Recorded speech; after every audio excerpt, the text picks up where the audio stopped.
Hello, everyone, and welcome to another episode of Meaning in the Middle podcast, where Lana and I get to sit down together, continue to explore through our friendship ideas about truth and meaning and beauty. And as we're doing this season, we're bringing in other people that we really admire, who we feel like are also trying to maneuver that space and to really reflect carefully on where we've been, not just in our culture, but through history. And also to really think about what comes next and how do we develop a sense for the skills that we need moving forward in life to continue to prioritize what's really important. And today, we're really excited because we have with us John Vervaeke. Well, thank you very much, Ryan. It's great to be here. I love the context of this. You're right, this is a space that I'm trying to cultivate and see what will properly grow within it. In order to address a pertinent need that I think is growing in the world. So thank you very much for having me here. Yeah. One of the things that we've been asking guests, because it's easy for us to just sit here and like give a list of like your titles and your accomplishments and, you know, your Wikipedia page or whatever it might be. What are some of your favorite ways to kind of set the table for people entering into who you are and the work that you put out in the world?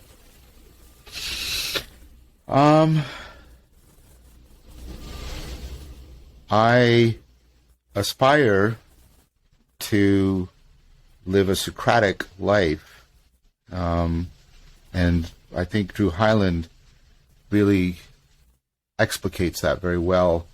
The Socratic Platonic way of life is a way of life in which you're trying to mutually recognize and experience the living tension, the tonos, between the finitude and transcendence. Human beings are beings that are capable of transcendence, but they never transcend their finitude. And but if you hold only to the finitude, then you can become servile and prey to despair.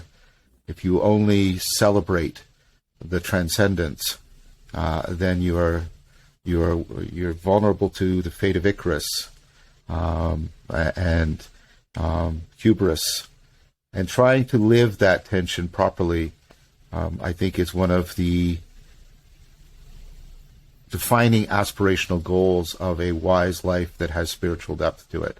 And so I try to understand that way of life. I try to live it. I try to develop ecologies of practices for living it well, sharing that with others, participating in other ecologies of practices from emerging communities that I think are consonant or convergent with that. And then I try to integrate that, and I think it integrates very well into my project of trying to bridge between science, especially cognitive science, and spirituality. I'm not happy with that term, but that's the one we've sort of settled on in the culture.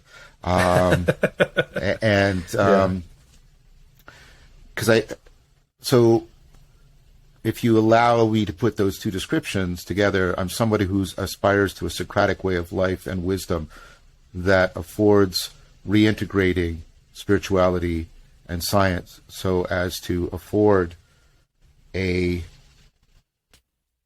intellectually, ethically, and epistemically rigorous and respectable way of helping people transform so as to ameliorate the suffering they're experiencing under the meaning crisis. That's what I try to do. Yeah, and I can speak for my own experience that your work has been hugely meaningful. I think people who have a similar background that I do, that kind of, migrate out of a Christian tradition, there's often this kind of initial period of this kind of hard atheism, this we've called the X effect, like everybody's ex partner is generally very negatively they're always the worst people in the world, right? Like, I can't believe I was ever with that person. But then there's this softening that often happens where it's not about negatively defining yourself to your kind of past tradition, but starting to be open-handed to find meaning and especially to find vocabulary for it, because so much, one thing religion is great at is vocabulary and giving a sense of kind of direction and clarity around some of these ideas. And I know that for me and many others, your work has been hugely influential in that, and especially in that area of vocabulary. I mean, I think we've introduced so many terms of yours on the podcast, and it's been really, really helpful for me personally just to have that, to have your work as a guide, and to have you as maybe a reluctant guru or whatever. I'm sure you shy away from that concept, but I just want to say that it's been really, really meaningful. So thank you for everything you're doing. Well, thank you for saying that. I suppose this is also a shameless plug, but one of the features of the published the written form, the book form of Awakening from the Meaning Crisis that's coming out is that Madeline and I put together a 40-page glossary of all of the terms and how they're all interrelated and where they point to in the lectures, and and so to help people with that, because that has been something that has been oft repeated to me, that the sort of conceptual vocabulary and theoretical grammar I'm generating is more valuable than perhaps some of my particular conclusions, and I am very happy with that result. I am very happy with that result. Yeah, I am much more about giving people tools than rules. I'm much more about trying to afford people a real transformation than I am at trying to establish specific theses. Now, when I'm in my scientific domain, it's the opposite. Then I am trying to develop and defend a particular theoretical framework and outlook, because that's the proper domain in which to do that.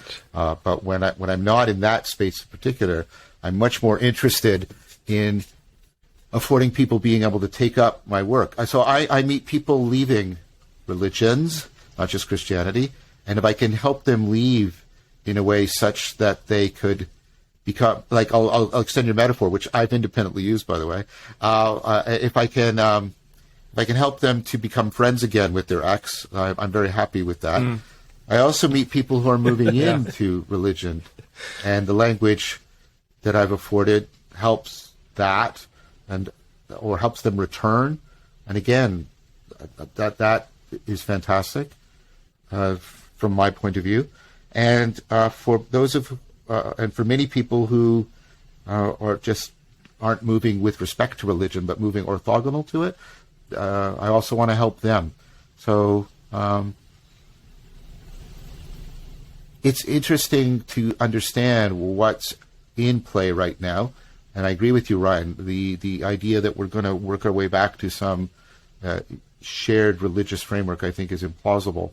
So trying to understand how to get all those three vectors of movement, existential movement, nevertheless to share an overarching orientation is the challenge that I'm trying to tackle as best I can right now.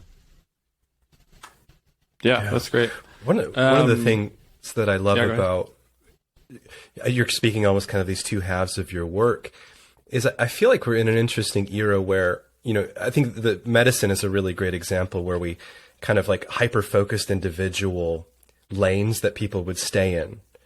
And it seems like a recent revolution in medicine is kind of reintegrating, because they're realizing like they're specialists in certain systems, which is valuable to a degree, but they're not communicating with each other. And in kind of my discipline in theology and biblical scholarship, those being two branches that separated out to kind of get through the particulars, but then they didn't communicate well with each other, and they're starting to reintegrate this idea of biblical theology, which seems the most obvious thing one would have over 2,000 years, is almost like a new discipline in a way. And I love that your work, and I love the way that you just articulated there, that there is a difference in them, but they're still being integrated into one person and your kind of life's work. Do you get that sense as you take the landscape of just all of these different human disciplines, that it's almost like we're just starting to reintegrate them or facilitate conversations again in places where we were kind of overly siloed, like this is philosophy over here and this is science over there and this is religion over there, and like that. Do you feel that like it's all kind of coming back together? Very much so. I mean, that's my job as a cognitive scientist, my job is to create a synoptic integration, a bridging between neuroscience, machine learning, psychology, linguistics, anthropology, philosophy, and to also bridge between the mind and the body and the world in powerful ways. That's what I do as a cognitive scientist, and so that was the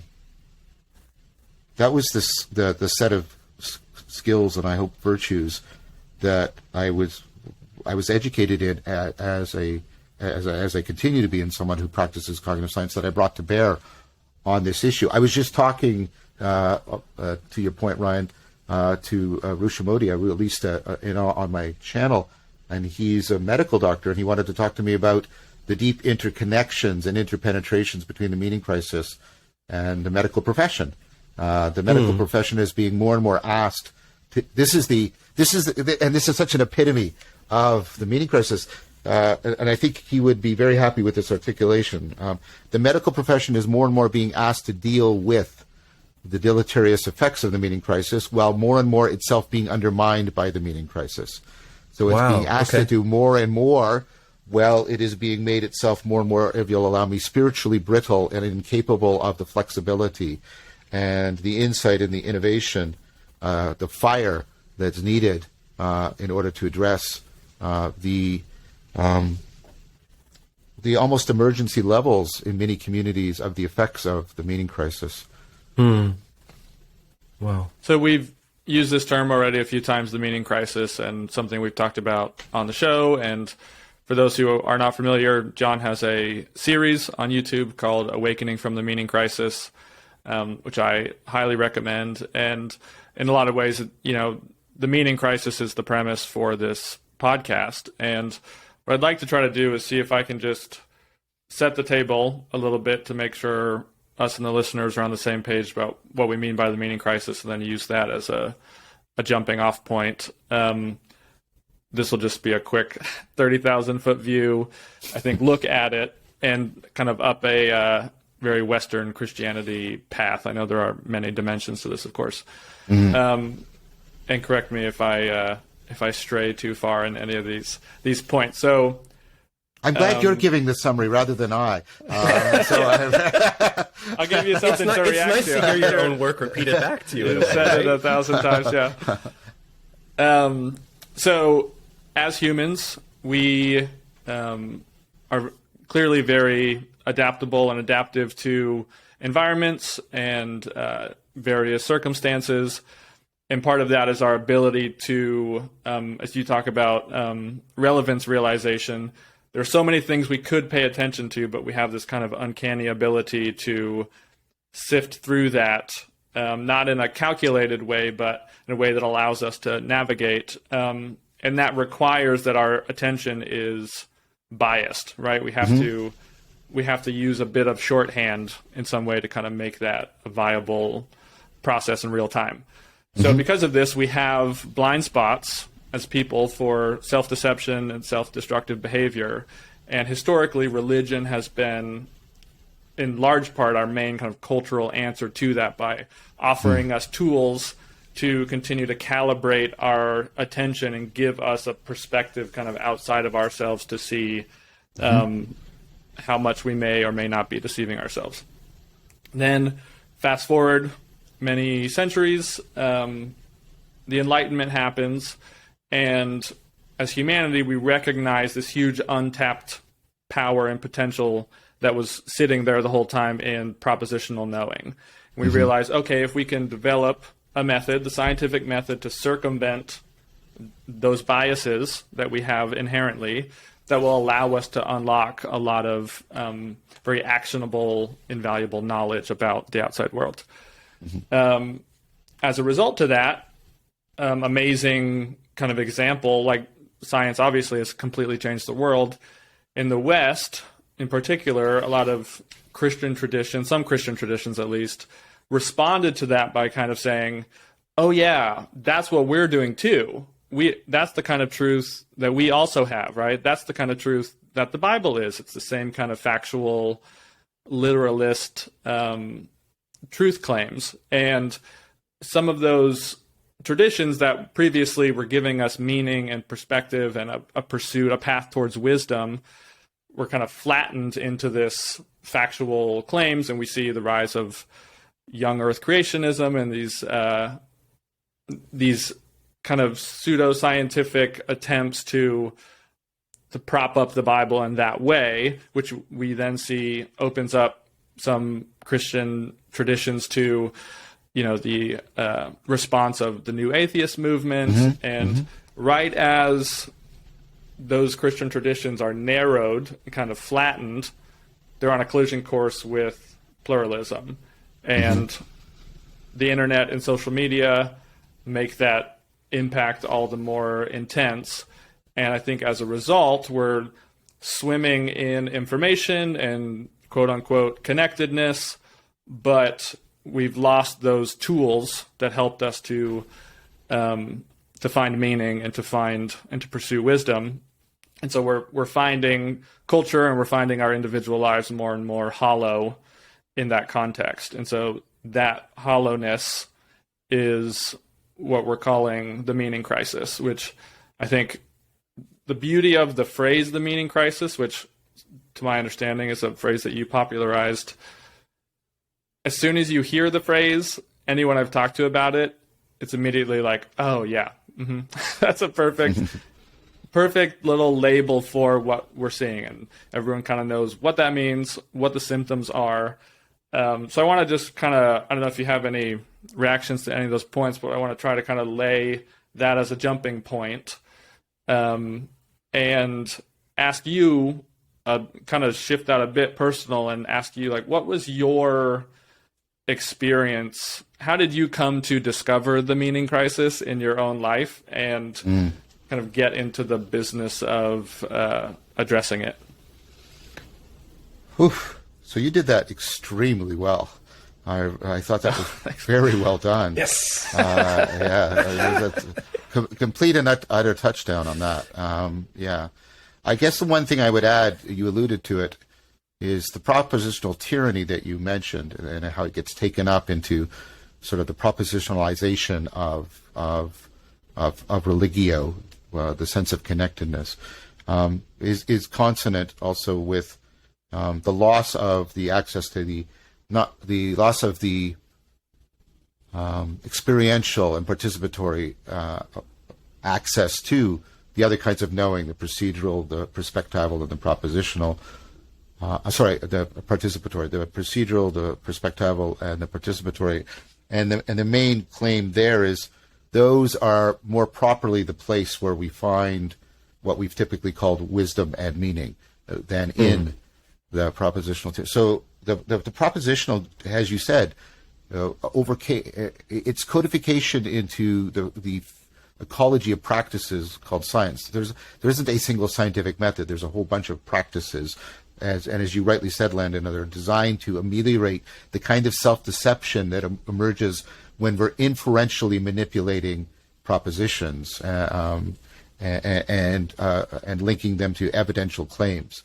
And science did, because it was such a powerful device for overcoming that particular stream of self-deception. It blinded us. Its success actually blinded us to all the ways in which self-deception creeps in at the procedural, the perspectival, and the participatory level.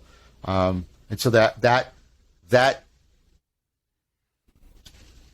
self-deception in those in those other levels of knowing really makes us feel disconnected in a fundamental way, and it shows up in all of these symptoms of the distress and even the despair of disconnection, increased suicide in areas of affluence, addiction, loneliness, virtual exodus, all kinds, pseudo-religious ideologies, the fact that everything is politicized but everybody feels disenfranchised from politics. Just sit with that for just a minute. Everything is being made political, and yet if you ask anybody on any end of the spectrum, like, what do you think of the world of politics right now? They'll tell, oh, it's garbage, it's a disaster. And yet, there's this inherent contradiction that people aren't even stepping back and noticing. That's the meaning crisis. The fact that this is how, specifically, concretely, the number of close friends that people have is on average reliably decreasing. And that's in spite of all of this so-called connectedness that social media is providing for us. So I just wanted to add that in to give it a little bit more, bite, and how the meaning crisis really bites into your life in ways you can't quite articulate. You can sense it. That's why everybody goes, like you said, yes, that's right. But you say, but what is it? And how does it show up in your life, right? So then you ask that question of me, how did it show up in my life? And that's why I wanted to do that, to bridge between that more sort of theoretical discourse and now the personal existential discourse. I hope that was okay or helpful. Yeah, that's great. That's great. So how did I, I was brought up in a fundamentalist, not even evangelical, like a very, very fundamentalist Christian extended family. By a mother who I only found out much, much later, even it's in some details after her death, was really dealing with her own significant issues around guilt. I only found out, so this is part of my backstory, but I only found out it recently. And so she had been married to she'd been forced into marrying a man when she was 15 by her family in order to provide a source of income for the family. So she was basically a married prostitute. I don't mean that to insult her, but that's how her family had treated her. And then, as you might expect, she actually fell in love with somebody else, the man who turned out to be my father. I was born illegitimately, and that destroyed 2 marriages. And her family, of course, was,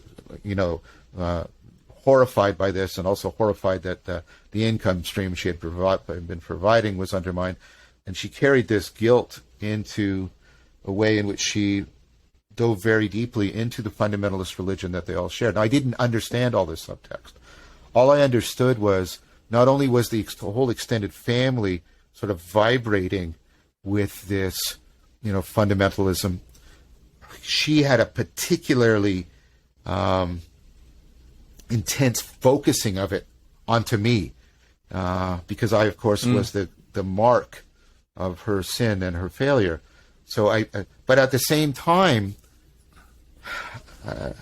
my mother recognized, I don't know what to call it without sounding self-congratulatory. She recognized that I had certain kinds of talents and abilities, and she was torn about celebrating that because, right, that sort of justified what had happened, but also dealing with this. So I had this enormous, it feels to me now like this inverted pyramid sitting on me with the fundamentalism, both, the whole extended family and the community, and then vectored and intensified through my mother and placed on me. I was both the mark of her sin and the hope of her redemption. And no child should bear that. No child should bear that, right? And again, this is not me criticizing her in absentia.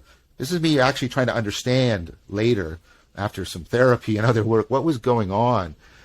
And so, as you may expect, I found I was being traumatized by that religious framework. Of course, I wouldn't know it at the time, although I do remember moments of sheer, absolute terror. I came home once. There was almost always somebody in the house, and I came home once, I think it was like 10 years old or 11, and there was nobody at home, and I was convinced the rapture had occurred and I'd been left behind, and the Antichrist forces were going to soon set upon me. And I was just shaken to the core. I still remember that. I can remember it almost viscerally, that experience of terror. Wow. Or I used to read the Bible every day, and I remember reading the passage about the unforgivable sin, and then I was convinced that, of course, I had somehow committed it without recognizing it, or because it was unforgivable, then I was damned. And I remember I was in such distress, my mother took me to the church pastor, and he gave me the most inane, platitudinous response to this. It was in no way helpful, and just going home and just having to somehow wrestle with this.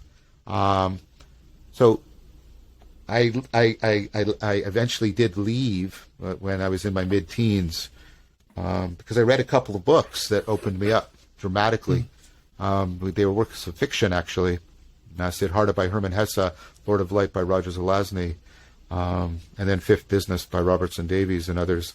And other books by him. And so I stepped out of it. And like Landon said, the sort of violent atheistic period, militant atheism extended. But the religion had left the taste for the transcendent in my mouth, like I like to say. Mm-hmm. And I experienced that leaving while liberating. And I didn't understand this at the time, but of course, the functionalities, the adaptive and aspirational functionalities of religion were also part of the baby that I had thrown out with the bathwater.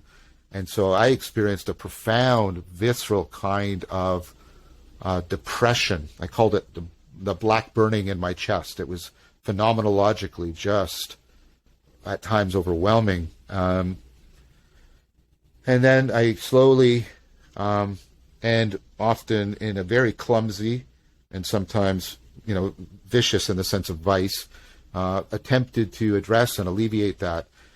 I was reading some of this literature, and I sort of bumped into nihilism, and that seemed to articulate where I was for me, and I got very, interested in it.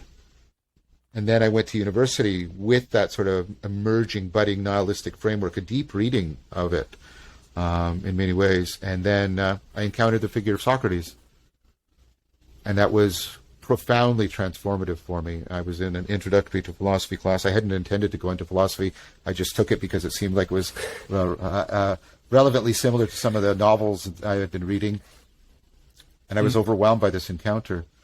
And it gave me the model of how to pursue the adaptive and aspirational functionality, how to cultivate wisdom and meaning and virtue.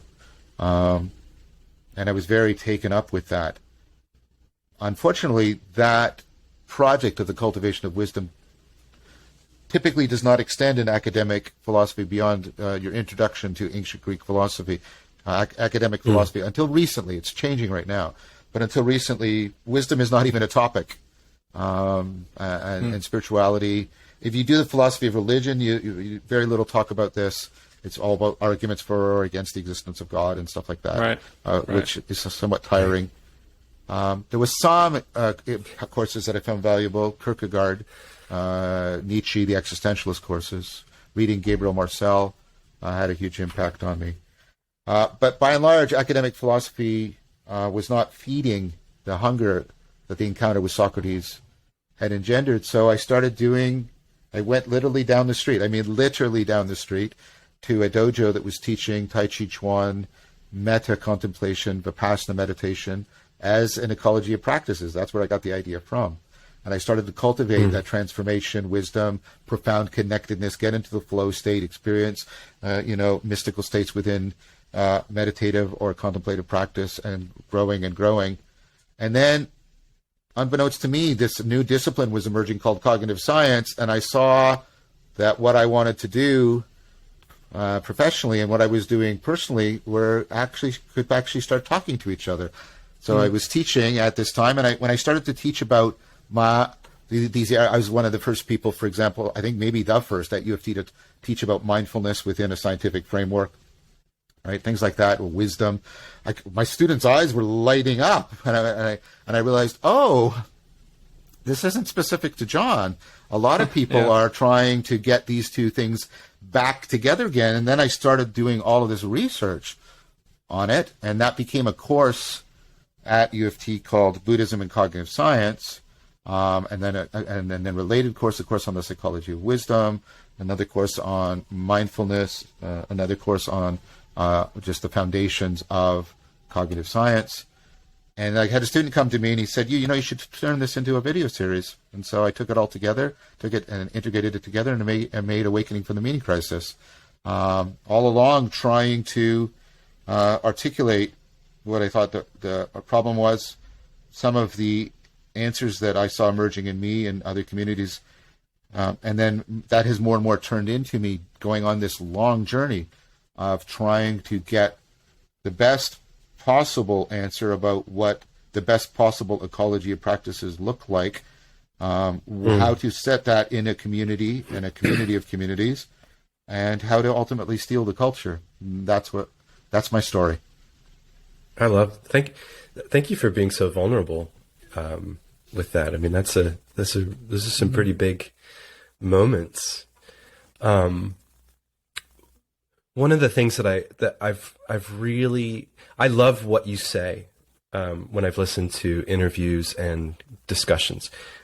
But one of the things, maybe my favorite thing about you, is the way in which you say these things. You come into a lot of these conversations with a sense of kindness and vulnerability and humility that tells me that this is not flippant to you. Like, this is hard-earned wisdom. This, like, you were talking about that, having that burning in your heart. In the Christian household, we talk about like the dark night of the soul from Saint John on the cross. And I wanted to some of the things you said about fundamentalism, I think that are really profound. We've talked about fundamentalism a good bit on this podcast because it's one of those words that's thrown around certainly within the Christian religion, and especially in the United States. And I know that it's also a part of the Canadian Christian inheritance. Mm-hmm. And one of the things that I have found helpful is to say that fundamentalism is less a set of beliefs, and it's the way in which you hold those beliefs, right? That, mm-hmm. I mean, historically it's rather easy to see it in conservative religion, that's the realm of fundamentalism. And it did start with being, here are the fundamental beliefs, but it changed over time. And I feel like now we see kind of a rise of like a fundamentalist liberalism. It's like, oh, yes, we believe new things, but we still hold those beliefs in the same way. Do you think you could speak to how fundamentalism, like it seems like for your mom and for your family, in some way fundamentalism is an answer to a problem that really kind of almost creates more problems? Mm-hmm. Because I think there's a reason why we choose that way of holding belief. Yes, yeah. I think we just said, Ryan, is terrifically insightful. I recommend that we should rethink many terms that way. Fundamentalism isn't a sect or a branch; it's a style of religiosity. Mm-hmm. Gnosticism is the same way. Gnosticism doesn't refer to a particular group or institution. It refers to a style of religiosity, and so forth. And so, first of all, I totally agree with that reframing. And I was going to say I think it's fundamental that we move to it, but I think that's a bad pun. Well, that's the problem with a lot of our words. Like, at their core, they're good words that we use all the time, but to pause and reflect, to say, this word's important enough that we really need to think about. I think especially for these kinds of conversations, when you say this, what do you mean? And let me tell you what I mean, because we're going to miss each other. Totally. I agree. I really profoundly agree with that. And so the question then to ask is not what do fundamentalists believe, and I think you'll agree with this reframing, but how is it that they practice? Because for me, that is the crucial issue. And so you can be a fundamentalist Muslim, a fundamentalist Jew, you can be a fundamentalist secularist, as you, right? I think both, I think what's happened in the United States is we're seeing a fundamentalism of political, groups, both left and right. And so what is the core of that style? And for me, the core of that style was something that I think Landon put his finger on earlier when he was talking about the meaning crisis and the flattening. So for me, fundamentalism is, I'm going to say something, it emerges much earlier than you might, than people think. It's not earliest 20th century when they published the fundamental beliefs and stuff like that in response to Darwin. I think you can see something earlier like that happening in the conjoined figures of Luther and Descartes. And what you're seeing in both of them is a profound, and in Luther it's deeply internalized, but I think it's also quite profound in Descartes, a profound experience of the anxiety that was emerging with the beginning of the collapse of the shared Christian worldview and the emergence of individualism, the emergence of the Enlightenment and the Enlightenment's sacred value. And yes, the Enlightenment had a sacred value. I'm tired of people like Steven Pinker not knowing this. Steven has some good things to say, and he's a good cognitive scientist. But the Enlightenment is not sort of, religious neutral. The Enlightenment makes autonomy its sacred thing, and it tries to see autonomy wherever it looks, and autonomy, right? And not because it wants good reasons for that, but the problem with pursuing autonomy religiously, as it was being done in the Enlightenment, right, is it undermines the sense of connectedness you need when you are facing a fragmentation of your worldview, right? So one thing you try to do when things are is you try to become a fully self-defining thing, and people still try this strategy today. Well, what do I have faith in? Well, I have faith in myself, and people go, "Oh yes," and they clap, and it's like that's a disastrous place to be. You don't want to be there, right? Because your capacities for self-deception and self-destruction are significant and profound and pervasive. I think that's the right way to interpret the first noble truth of Buddhism, right? And so what happens is you get Descartes and Luther actually doing that. They are asserting autonomy. Think about Luther, here I stand, individual conscience, right? There's no mediator between me and God. I don't need the church. There's this, and there's this, and then, of course, Descartes, I think, therefore I am, and that is the only thing, right? And what you're trying to get is this autonomy is trying to give you both an existential and an epistemic sense of certainty, of that which cannot be, can never be taken from you. Because everything, you're losing so much. This is a reflection of scarcity mentality. When you lose a lot, you try and find, what can I hold on to that cannot be taken from me? And so you move to, I will never give this up. I will hang on, and I will pursue a kind, and it's this integrated thing. I don't mean it's integrated well, but they've been so jammed together. I will pursue a kind of certainty. But that certainty is also going to be bound up with my autonomy.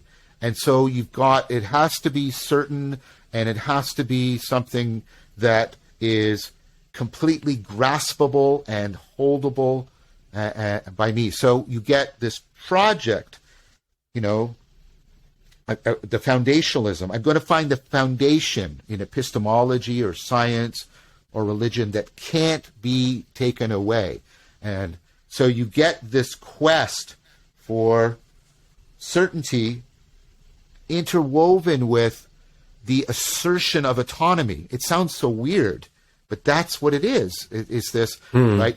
And you can feel it even when I'm certain, and it's not the neutral of, oh, that's tall. It's I'm certain, which is this statement of, that cannot be taken away, but it's also an assertion. We talk about asserting our propositions, and think about what that means, right? And so I think fundamentalism is the taking of that into the core of religiosity. You're going to alleviate the threats of anxiety and absurdity and alienation by finding the foundations, the fundamentals that you will assert as willfully as you can, and you will assert them as being absolutely certain and indubitable. And when, of course, at many levels of your psyche, that is in fact not the case. I saw that anxiety riven through my extended family, the forced, almost magazine smiles that barely covered over clear, and now with training, looking back, clear symptoms of anxiety, fears of alienation, of rejection, of absurdity, and then the attempt to no, I'm gonna retreat inside the will of my autonomy, and within that self-made place, I will hold on to and assert these rampart proposals and propositions as being forever, ever certain. I don't know if that lands for you, but that's how I see it. What it immediately made me think of is, for us as Christians, the highest ideal is Jesus on the cross, is the best demonstration of what God is like. And this Jesus cries out, Eloi, Eloi, lama sabachthani, which means, my God, why have you forsaken me? And I was automatically just imagining what would a fundamentalism that places that existential crisis that Jesus passed through at the core of its fun. Like, these are the things that we're certain on, that Jesus himself experiences that anxiety, that loss, in order to pass through death, every kind of death, to pass through it in order to genuinely enter into new life. So that's my theological brain going, but yeah, I think that resonates. I just talked with Ken and Ken Bowers about this, exactly that. We had a Voices with Vervaeke. I just released it, I think, a couple of weeks ago, exactly around that proclamation of Jesus on the cross, and what does that mean, and what kinds of religiosity does it challenge, and how does it do so, and then what's the response? So I totally resonate with what you just said, because that's actually how the conversation has gone forward for me around this. I don't think a fundamentalism can deal with the finite transcendence that I talked about earlier. It either punishes people into an inescapable finitude while denying them any capacity for transcendence. And this is one of the great criticisms I have of certain aspects of Luther's theology. Or else it provides a kind of triumphal transcendence that is exclusionary and absolutely victorious, that will overcome all of our finitude. Instead of having them properly integrated together, what I found fundamentalism doing, and what I see it do, is it splits the two again, and then oscillates between them, vacillates between them in extremity. And thereby fundamentally, I would argue, from a Socratic Platonic point of view, fundamentally undermines their allegiance to their own humanity. And that is not something that Christianity should ever proclaim, by the way. I would argue to you. Any attempt to deny, isn't it still official heresy to deny the deep and full humanity of Jesus? And so, one way of understanding Christianity, and if you'll allow me, I don't mean to be presumptuous, is about trying to understand the symbolon, the joining together of finitude and transcendence in Jesus of Nazareth as the Logos, and that trying to resolve that or reduce one of the poles to either of the poles is fundamentally sinful, because it causes us to disconnect from who we fundamentally are as human beings. Yes. Yeah. I absolutely.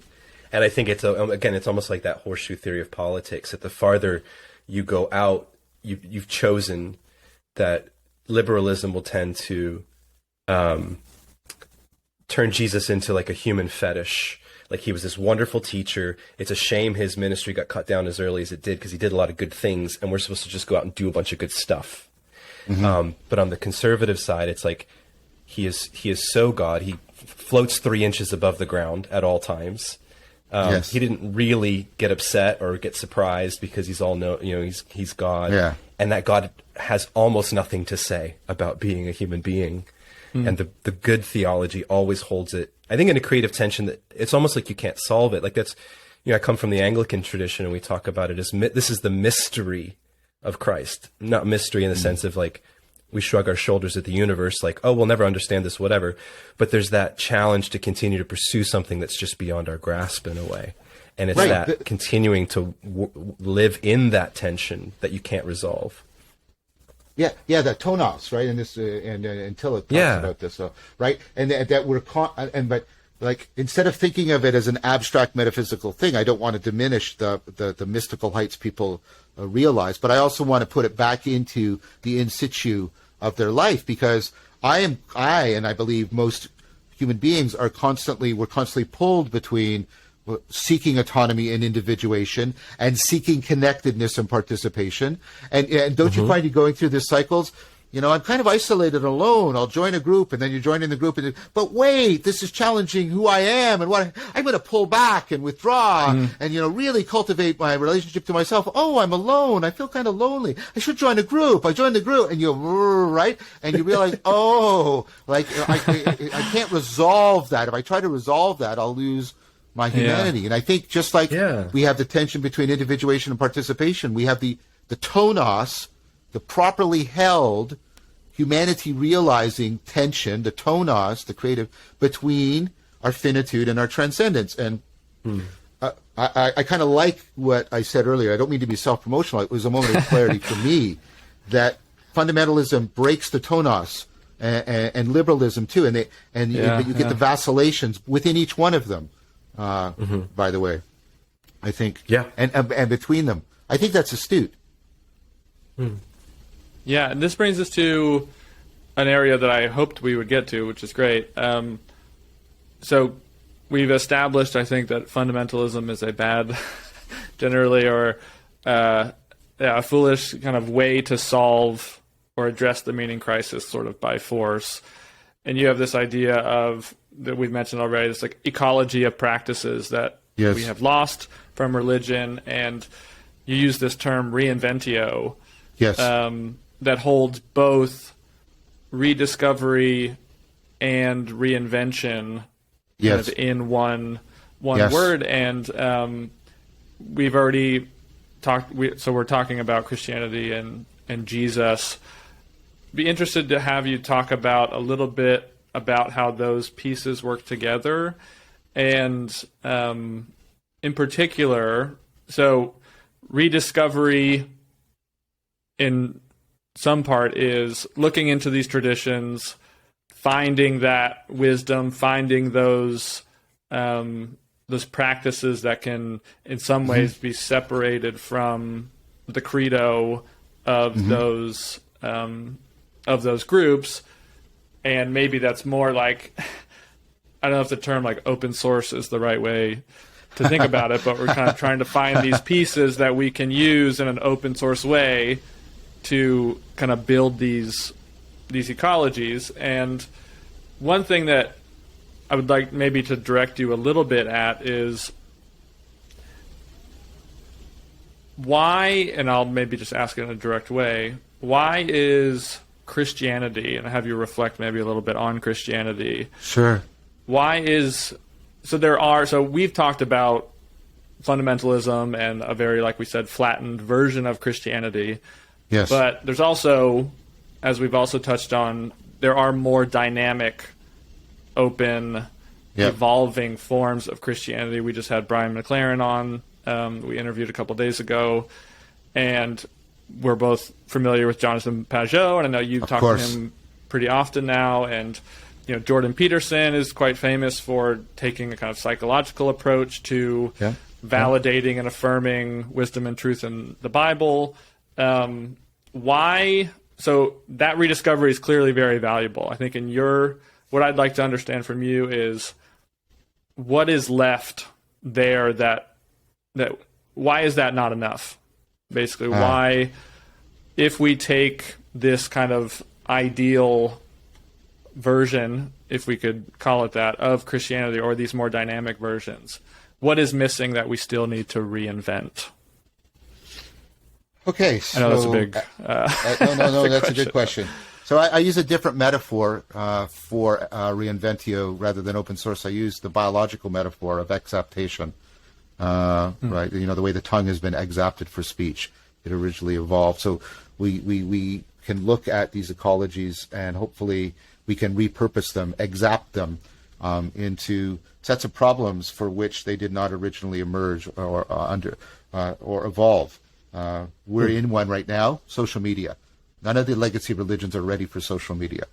I mean, I just want to say that, I want to just say that really plainly and simply.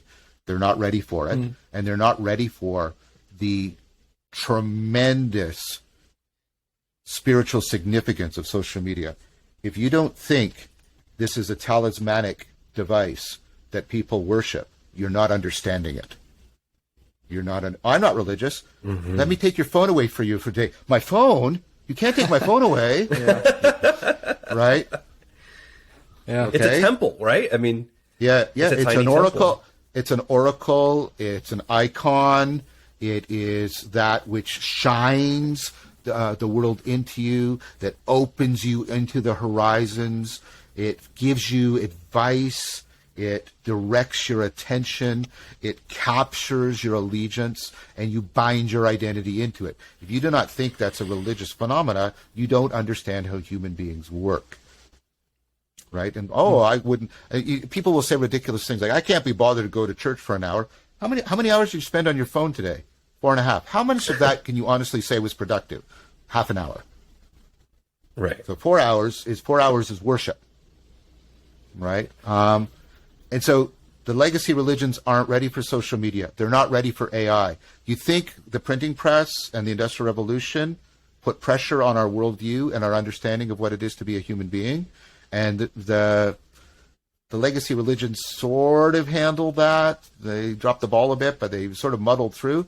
But I don't see any foresight about what AI is going to mean to us and our humanity and as a spiritual project.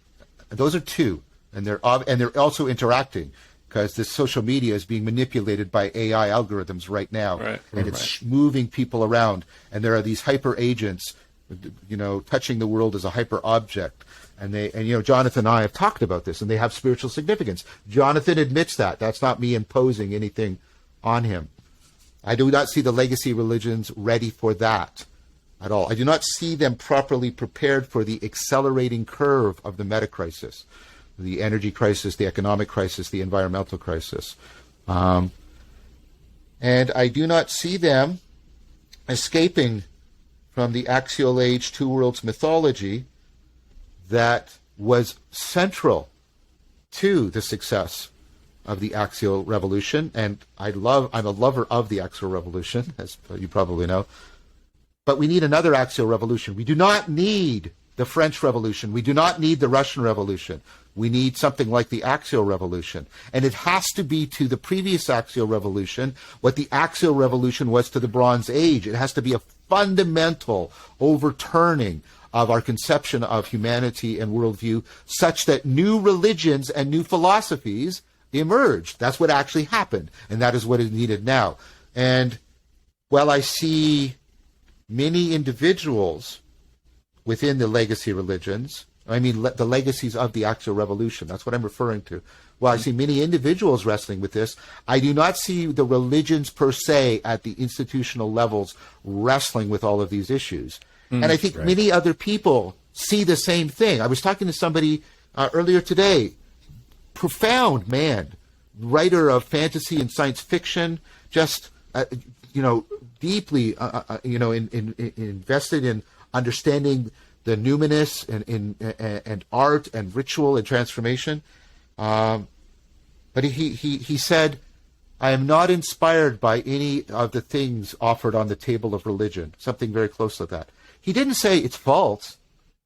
He said it doesn't call to him, because these titanic issues that I'm talking about are not being properly addressed. And to me, and here I'll be a little bit forceful, Ryan, but I hope we're in a friendly relationship. I see them not institutionally doing any good job at responding to the meaning crisis. And the way the meaning crisis is wrapped up with the meta crisis, the emergence of AI, social media, polarization of politics, and the fact that many people, I think legitimately so, look at the legacy religions and saying, you're not helping with any of this. You're not helping with any of this. So that's it. So for me, Landon, that's what's missing. Now, we remember everything I said before. I have a profound, yes, it's right to say, I have a profound respect and deep desire to enter into dialogos, and I mean that in a very specific and I think deep way, with people of good faith, both senses of the word of that phrase, from the legacy religions, because there is so much I think that we cannot create from scratch. It has to be properly exapted. So I want to I'm not anti-religious. I will reject anybody who tries to put that label on me. That is not. But I'm trying to answer Landon's question honestly. That is why not for me. That is why not. Yeah. Yeah. One question that comes up for me is, we kind of framed the origin of religion, or at least its function in kind of addressing our perennial problems as in a kind of individualistic way. But one obvious benefit and one way in which I think religion historically has enriched people's lives is by bringing people together, right? It's an amazing tool for social unity, and through shared narrative, and the narrative shapes the worldview. And how do you view the role of narrative and shared narrative moving forward? Like, how, if we're doing this exapting of these tools from all of these various traditions and looking forward to, inventing some new ones, how do you think about that need for social bonds at scale? And what does at scale even mean, I think, for the future? So I don't know if that triggers some thoughts for you. That's an excellent question. And in fact, both Jonathan Pageau and Paul van der Klee turned that into a constructive criticism of my work. And I took it deeply to heart. And so that is why I have launched into this ongoing project of trying to, reinventio the whole dialectic into dialogos and tap into the collective intelligence of distributed cognition and hopefully actualize it as distributed wisdom, so that we have something that can collectively bind and guide us. But now it's a commitment not to connect. We don't have to, because our communication channels are no longer slow. We don't have to rely to commitment to shared products. We can rely upon commitment to shared participation, the shared process. People can actually actively and in a proper sense engage in rituals by which they interface. And think about that word. They interface deeply, profoundly with the emerging collective intelligence within a shared and reciprocally generated flow state that can help educe that collective intelligence into a collective wisdom that guides them into being more deeply connected to themselves, to each other, and together more deeply to the way intelligibility is wedded to reality. The logos, that's why dialogos, that's why. And so trying to develop ecologies of practices and programs to get people into that, I think is central. Now, the notion of narrative is narrative helps people access distributed cognition. That's a point of a narrative. The narrative is how you bind together non-logical identities within yourself. You will point to a picture of yourself as a 3-year-old and go, "There I am," and like, what? Like you don't even share any atoms that person had, let alone the fact that you have knowledge they don't have, you have a body they don't have, and you do that. So you become a temporally extended self, and you link aspects across time through narrative. And narrative also, as you said, helps us bind us. So I think narrative is an indispensable thing in people getting to the place where they can play with perspective, they can play with character, they can play with identification because you identify with characters, and you can develop these meta-perspectival, meta-participatory playings with perspective and identity and the relationship that has to development in history. These are irreplaceable tools. But I think that ultimately narrative is the raft, to use a Buddhist metaphor, that has to be put aside, because the narrative depends on deeper pre-narrative capacities for entering into dialogue. A child is capable of interpersonal, right, dialogue years before it's capable of narrative. And it depends on those skills developing profoundly before narrative becomes possible. And we also know from the mystical tradition that many people move past a narrative framework. You can even get that when you're in the flow state and you move out of the egocentric sort of narrative autobiography you're constantly running in your head. How am I doing? Am I the hero? How's my hair? Are people noticing my stomach? Right? Stuff like that all drops away. And that completely drops away in the mystical. So dialogos properly links together the pre-narrative of the primordial dialogue and the post-narrative of the mystical dialogue into a more comprehensive grounding of our interfacing with collective intelligence and through collective wisdom into the depths within and the depths without. So I have that sort of mixed appraisal of narrative. Yeah. That's fascinating. Would you draw a distinction between narrative and art? So it seems one thing we've talked about is I do. One thing that narrative and in many ways art functions in this pursuit of wisdom and transcendence is it has a way of,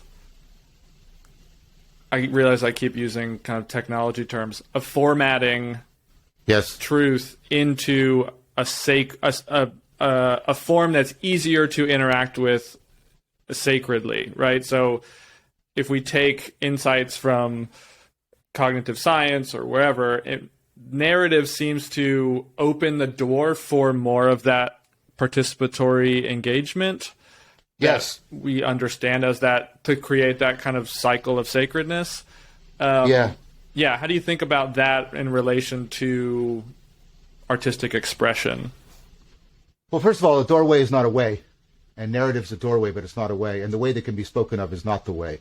If you can put it into narrative, you've lost the deep continuity to the fundamental levels of reality within and without. And so you have cross-religious venerations of trans-narrative practices. A trans-narrative practice is something that looks like a narrative and draws you into the narrative way of thinking and then explodes the narrative way of framing reality. Jesus is a master of this because that's what parables are. If you try to turn a parable into a narrative, you get the insipid transformation of a parable into an allegory, which is, of course, how I was originally taught all of these. And then when you realize, no, there is no allegory for the prodigal son. There's a tonos. Everybody's right and everybody's wrong in that story. And it's like, right? Because justice and compassion and relationships of love and ethical obligation and respect, you can't get an algorithm that resolves them. And yet somehow the kingdom of God allows you to live that deeply. It ushers you into the finite transcendence and the tonos and forbids you to try and leave it. That's how I think a parable should be read. And of course, you get the Sufi teaching stories, or you even get the parables of Kierkegaard, use humor to do that. He tells this wonderful, the story, all these birds, they file into a really beautiful place and they sing and sing about flying, and then they all walk out again afterwards. And you go, right. And you get the koan within the Buddhist tradition that looks like a question, and you're supposed to, it invites you to a narrative. What's the sound of one hand clapping? And you try to give a narrative for that, and you realize, no, I can't. And you have to it's like swallowing a red hot ball of iron. It has to burn all the way through until it drops out the bottom. So I think narrative is a doorway, but it's not the way. And again, that's not just a cognitive scientific argument. That's an argument that you see being actively practiced by, right, many different religious traditions and wisdom traditions. And I think there's a great truth we can lose there if we overemphasize narrative. This is one of the sort of... Now, Jonathan, to his... And this tells you what it tells you why I have such great affection for Jonathan. Jonathan recently, Jordan Peterson and I and Jonathan were talking about the nomological and the narrative, and Jonathan came around and admitted and say, John's actually right about the nomological not being reducible to the narrative. And I thought that was, so I've responded to his. See, this is what I mean. He and I aren't going to agree, but there's genuine, and not forced from the outside, but genuine, educed from the inside movement on his part and movement on my part. I responded to the criticisms. I took them to heart, right? And so that's what I mean. Jonathan and I aren't committing to a shared narrative other than the narrative of our friendship, but that's right. But instead we are committing to a process of dialogos that is vibrant and like revivifying for both of us. Yeah. So is that the story? Here are two friends, there's these two Johns and they're walking down a road together, and that's the narrative. Like, It is and it isn't. Here's what I don't like about. I want to be clear. This comes across in the series. I'm a strong advocate for how important narrative is, and I've tried to already say that. I do not want anybody coming away from this saying Vervaeke sort of rejects narrative. No, the closer thing is to say Vervaeke rejects turning narrative into an idol, right? The problem with So here's what I want to resist. I want to resist an equivocation. So what people sometimes do when they're talking to me about this, and I don't mean maliciously, is they'll reduce what narrative means to any sequence of events that's intelligible to you, which is trivial. If that's all you mean by narrative, then everything's a narrative and nothing's a narrative. It doesn't, because if I don't find intelligible sequences of events, I'm not even a grasshopper, right? Let alone a human person. Just talking about time. So, yeah. So, right. And so, and they'll water it down to mean that, but then they want all the power of what we typically mean by a narrative, where you have a protagonist that is solving a problem, and that it's teleological. They're working towards a goal, and there is conflict that must be resolved, and they have to overcome that and solve that problem in order to reach the goal that brings the narrative to its culmination. Narratives have to culminate. Yeah. And I don't think lives are like that, to put it deeply and simply. I do not think lives are like that. Which I think circles back to the discussion about fundamentalism. Is like, narrative there is meant to reinforce my ego fixations. Very much. Lana and I have talked a lot, like very, very early on when we were working some of this out, and I was being very offended by my atheist friend. He'd say, "Well, how is this useful?" And I'd say, I don't like that word. I don't think of it as being useful. And we worked through it to figure out what he means and what I mean. It's another example of like that language when we're already in a posture of defensiveness. Oh yeah.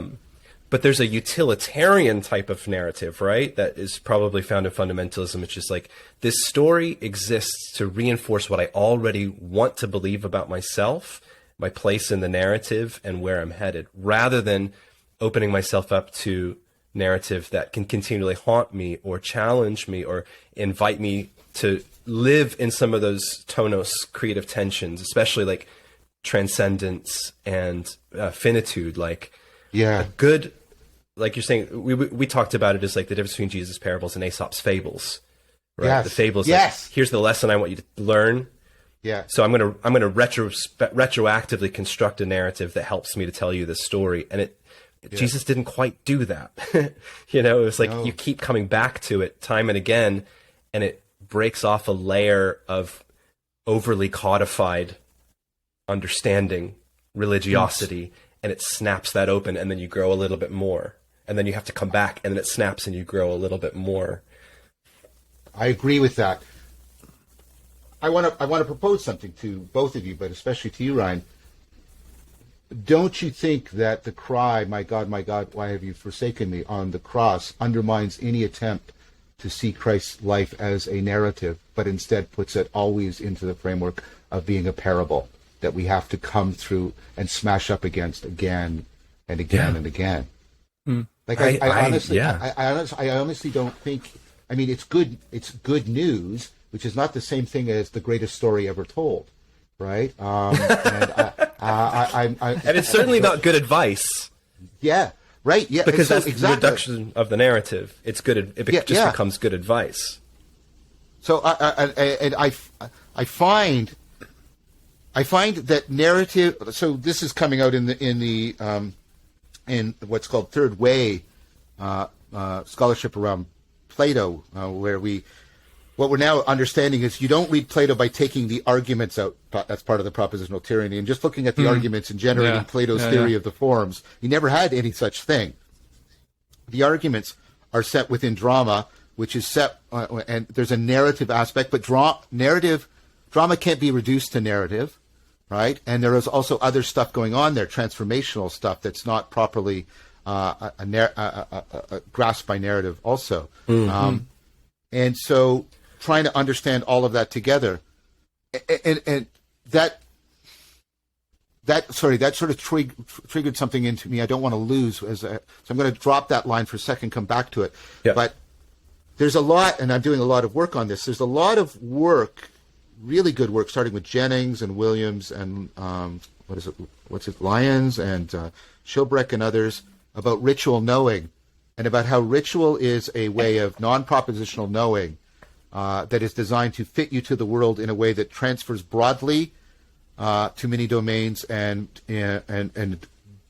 deep within the psyche, and also up between the levels of reality.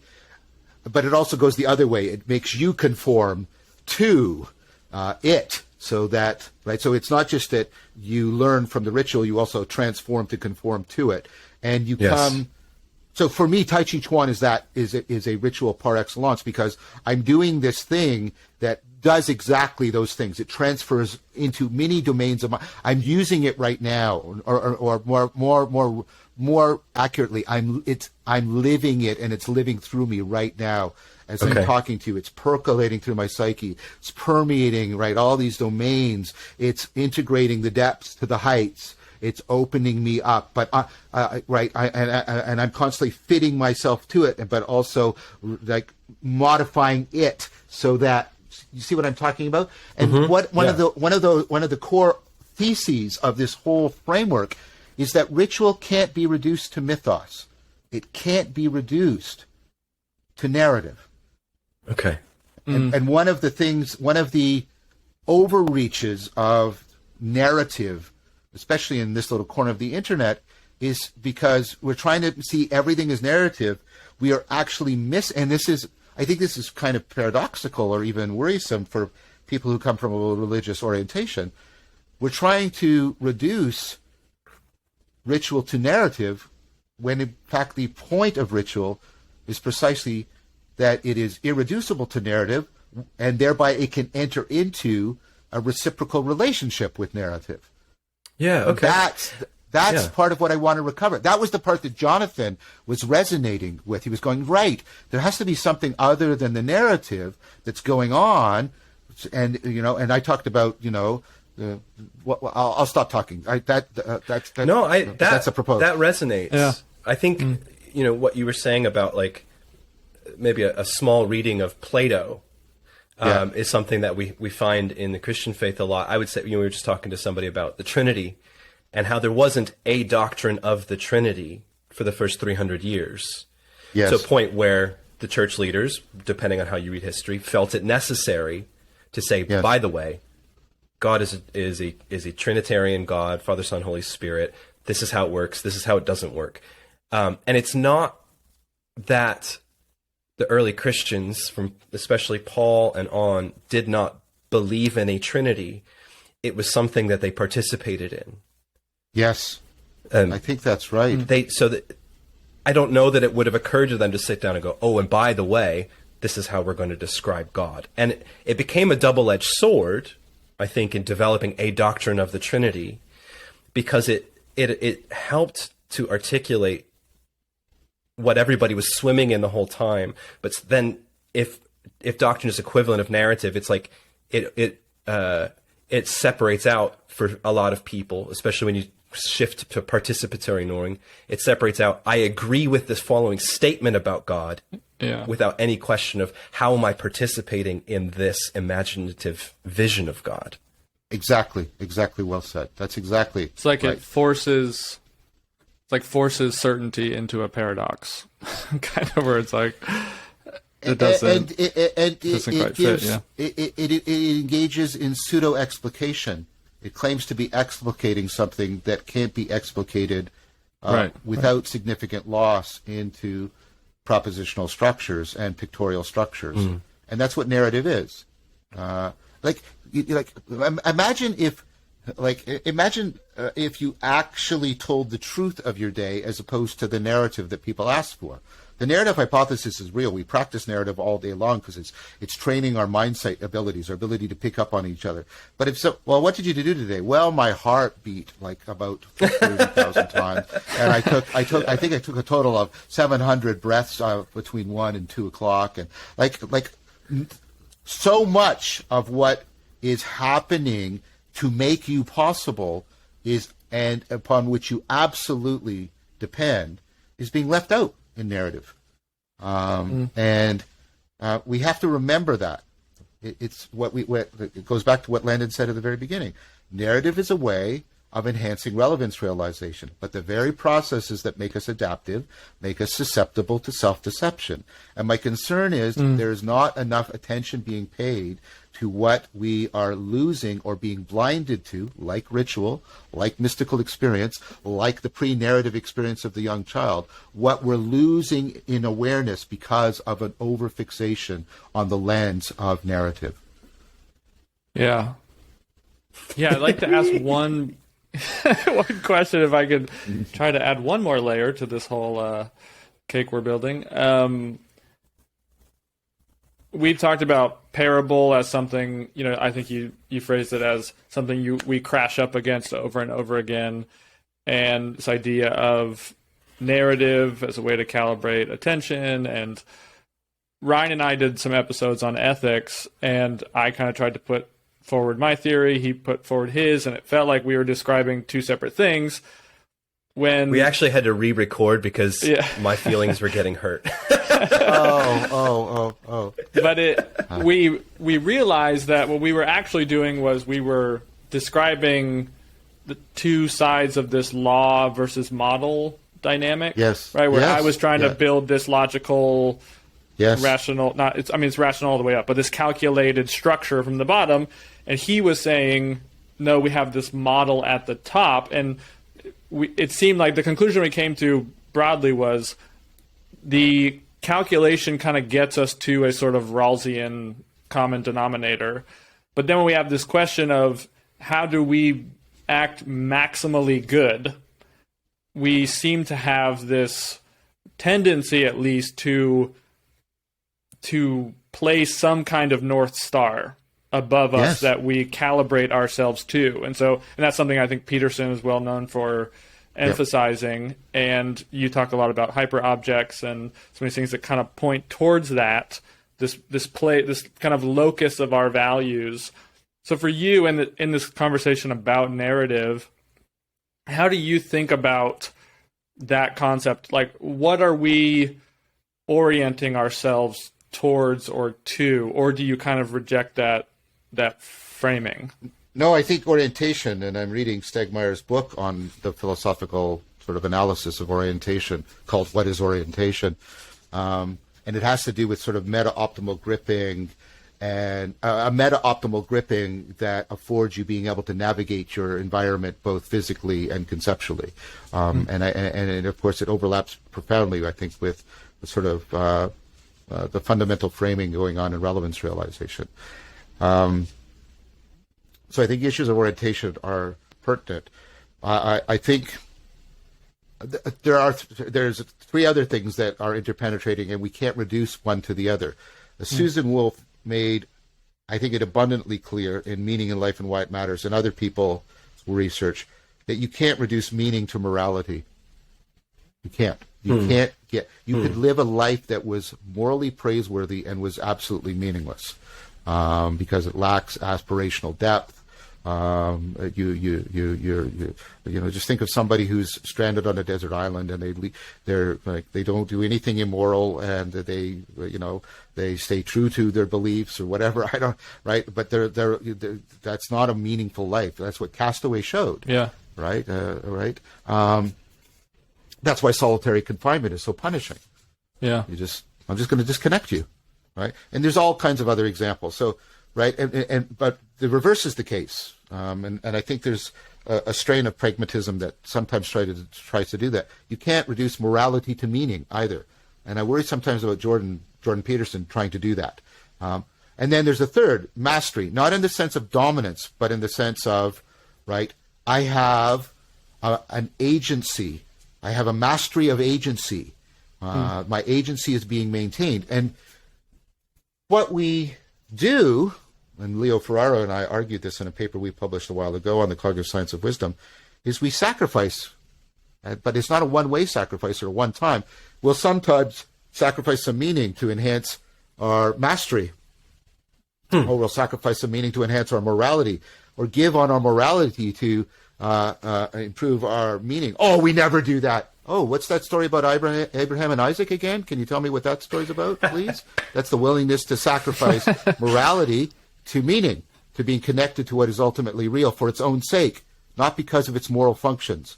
I mean, that, right? But again, it's a parable. That doesn't mean, we should always sacrifice morality to meaning. That's also and the point is, we are constantly, tonos, we're constantly dynamically sacrificing all the time between them. And so I think the question of orientation has to work, this is what I'm arguing, what I'm proposing, has to work within that understanding of these three are inseparably bound together. They're irreducible to each other, and they can't always be equally satisfied, and so we're constantly sacrificing between them. We will give up on our agency to be more connected. We will give up on connectedness in order to get more agency. What do you mean, John? We were talking about earlier, individuation, participation, tonos, right? Yeah. We're constantly doing this. And I think we need to, and this is something, again, I don't know if the legacy religions are particularly good at talking about. I think they have the resources to talk about it. So I'm not saying it's impossible to them, but I don't hear it, right? We have to get a sense of orientation that wraps around that dynamical system of the tonos of mastery, meaning, and morality in an appropriate, in the sense of being able to appropriate it and then fit it to reality. It has to do it in an appropriate manner. And I do not think narrative is alone sufficient. I think there's the three dimensions I argue for. In the way, there's the normative dimension, the narrative dimension, and the nomological dimension. The meaning in life literature seems to indicate that. You need to have all of those in place. Because if you don't have the nomological, you don't get the mastery that you need.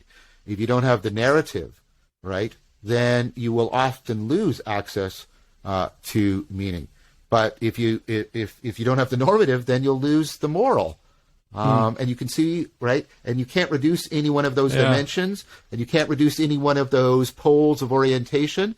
And you've got to figure out a way of plugging those two triads, and they're dynamically interpenetrating each other together. And I think that requires a lot of reinventio of thought right now that translates into reinventio of practice. And again, I don't see the legacy religions. I see individuals within them, even groups within them, but I don't see the legacy religions per se addressing that problem. So I'm glad you asked me that, because it allowed me to stand up on my high horse and give a speech. So thank you for that. Yeah, you are very welcome. And give us your doctrine of the Trinity. Yes, exactly. You'd make a very good evangelical pastor, because you do start everything with the same letter, like in another life. Classic perhaps. alliteration, yeah. Well, Yeah. John, there's 100 questions I'd love to ask, but we want to be respectful of your time and just say thank you so much for your time, your generosity, what you're doing broadly, the work you're doing. Like I said, it's been hugely meaningful to me and to Ryan and to the show and communities that we're a part of. And so thank you for that. And if people are wanting to dive in and connect with what you're doing, where would you point them? Awakening from the Meaning Crisis, Voices with Vervaeke, the Cognitive Science Show. These are all on my YouTube channel. And keep your eye open for the book, both books that I mentioned earlier. And keep your eye open for After Socrates, which is going to be released soon. And keep your eye open for the documentary film about my work that David Fuller and Rebel Wisdom have been doing. Oh, cool. That's great. So there you go. Great. Thank you so Thank you so much, gentlemen. Yes, thank you. I you. really enjoyed this a lot. Very great pleasure. Good. Glad to hear it. So did we. Well, take care, John. Until next time. Take care. Thank you so much. All right. Bye-bye. Bye. Thanks, John. Bye.